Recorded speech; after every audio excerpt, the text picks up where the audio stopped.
Nýsköpunarsjóður hefur gegnt mjög mikilvægu hlutverki gegnum tíðina í stuðningsumhverfi nýsköpunar á Íslandi, á auðvitað þátt í fjölmörgum fyrirtækjum og það að fyrirtæki sáu tækifæri í því að vaxa og stíga skrefið.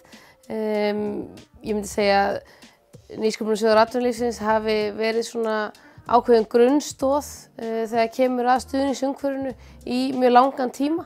En á undanförnum árum höfum við síðan stigið stór skref og stærri skref í stuðningsumhverfinu. Það margt breyst og við erum auðvitað að reyna að halda utan það og sjá hvar framtíðin síðan liggur.